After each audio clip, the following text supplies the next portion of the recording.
富蝶村3至4人公屋單位裝修完工，全屋融合咗黑色、灰色同卡其色調，簡潔利落。加入木條紙做點綴，提高整體度同一致性。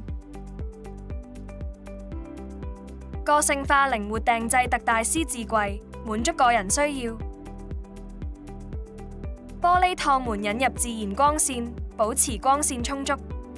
訂製床架連床尾櫃，善用空間，增加收納位置。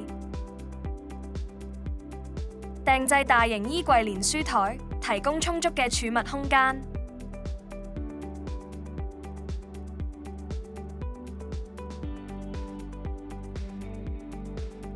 凌空天花吊櫃，增加收納空間。